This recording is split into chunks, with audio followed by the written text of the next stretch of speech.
বন্ধুরা, আজকের এই ব্লগটি হচ্ছে আপনাদের জন্য।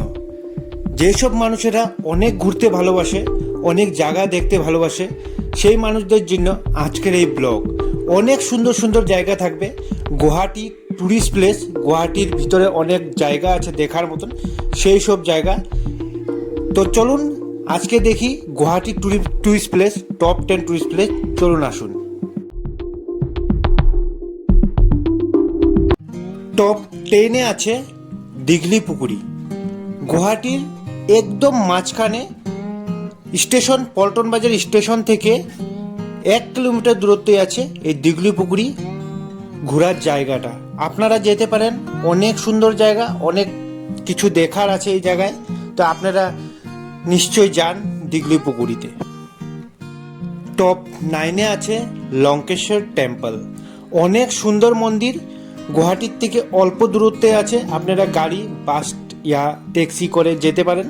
অনেক মানুষ, অনেক পর্যটক এই মন্দির দেখতে যায়, পুজো দিতে যায়। আপনারা নিশ্চয়ই যান। অনেক সুন্দর জায়গা, অল্প পাহাড়ের উপরে আছে, অনেক সুন্দর জায়গা আপনারা দেখতে পারবেন এই লঙ্কেশ্বর টেম্পলে।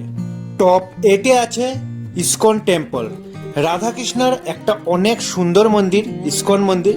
আপনারা এই মন্দিরে যেতে পারেন। অনেক পর্যটকরা অনেক দূর দূর থেকে দেখতে আছে, অনেক মানুষ এখানে ঘোরার জন্য আসে। তো আপনারাও নিশ্চয়ই যান। গুয়াহাটির থেকে 2-3 কিলোমিটার দূরত্বই হবে। আপনারা ট্যাক্সি বা বাস করেও যেতে পারেন এই মন্দিরে। টপ 7-এ আছে আসাম স্টেট মিউজিয়াম। এটা একটা গুয়াহাটির অনেক পুরনো মিউজিয়াম।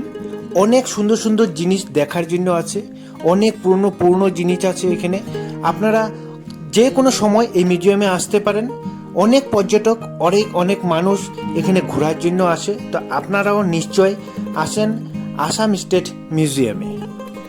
টপ 6-এ আছে ফ্যান্সি বাজার। গুয়াহাটি টাউনের মাঝখানে এটা একটা অনেক বড় বাজার। অনেক রকম হোলসেল জিনিসও পাওয়া যায়, অনেক রকম কাপড়, জুতো, অনেক কসমেটিক জিনিসও পাওয়া যায়। অনেক দূরে দূরের থেকে এই বাজারে অনেক পর্যটকরা ঘোরার জন্য, এই জিনিস কেনার জন্য আসে। আপনারাও নিশ্চয় আসেন এই ফ্যান্সি বাজারে। টপ 5-এ আছে বালাজি টেম্পল। এটা অনেক বড় একটা মন্দির গুয়াহাটিতে। এই মন্দির আছে বাইপাস আইএসবিটি বাস স্ট্যান্ডের সামনে। যে কোনো সময় যেতে পারেন আপনারা। এই মন্দির অনেক সুন্দর দেখতে, অনেক পর্যটকরা ঘোরার জন্য আসে, পুজো দেওয়ার জন্য আসে। তো আপনারাও নিশ্চয় আসেন বালাজি টেম্পল দেখতে, অনেক সুন্দর মন্দির। টপ 4-এ আছে বৈশিষ্ট্য মন্দির ইয়া বৈশিষ্ট্য টেম্পল। এই মন্দির অনেক সুন্দর মন্দির। গুয়াহাটি টাউন থেকে 10-12 কিলোমিটার দূরত্বে আছে। বাস ইয়া শেয়ার ট্যাক্সি অনেক কিছু নিয়ে যেতে পারেন এই মন্দিরে। অনেক সুন্দর মন্দির, আপনারা নিশ্চয়ই আসবেন এই মন্দির ঘোরার জন্য। অনেক পর্যটকরা অনেক দূরের থেকে এই মন্দিরে ঘুরতে আছে। তো আপনারাও নিশ্চয়ই আসেন। টপ 3-তে আছে উমানন্দ টেম্পল। এই উমানন্দ টেম্পল একদম নদীর মাঝখানে আছে। গুয়াহাটি টাউন থেকে আপনাদের বোট নিয়ে ইয়া নৌকো নিয়ে আপনাদের এই মন্দিরে যেতে হবে। রূপওয়ে আছে, কিন্তু এই রূপওয়ে যায় না এই মন্দিরে। অনেক পর্যটকরা রোজ যে কোনো সময় এই মন্দিরে যায়। আপনারাও আসতে পারেন এই মন্দিরে। টপ 2-তে আছে গুয়াহাটি জু, চিড়িয়াখানা। অনেক সুন্দর চিড়িয়াখানা, অনেক ঘোরার জায়গা আছে, অনেক পশু পাখি আছে, অনেক রকম জীবজন্তু আছে দেখার জন্য।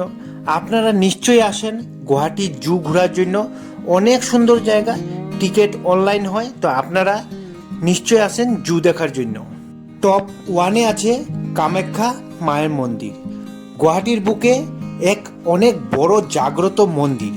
অনেক পর্যটকরা এই মন্দিরে মানতি করেও আসে, পুজো দিতেও আছে, ঘোরার জন্য আসে।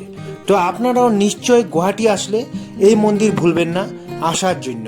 আপনারা পুজো দিয়ে যে কোনো সময় আসতে পারেন পুজো দেওয়ার জন্য এই মন্দিরে।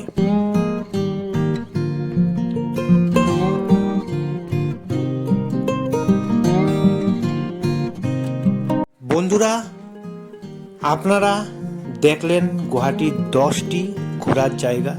আপনারা গুয়াহাটি যদি ঘুরতে আসেন তো আপনারা নিশ্চয়ই এইসব জায়গা যাবেন, অনেক সুন্দর জায়গা।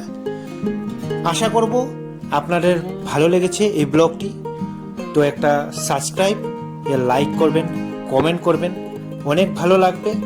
আরও অনেক সুন্দর সুন্দর ভিডিও আপনাদের জন্য আনার চেষ্টা করব। আজকের জন্য এতটুকুই। আপনারা সুস্থ থাকেন, ভালো থাকেন। জয় হিন্দ, জয় ভারত, জয় আয় অসম।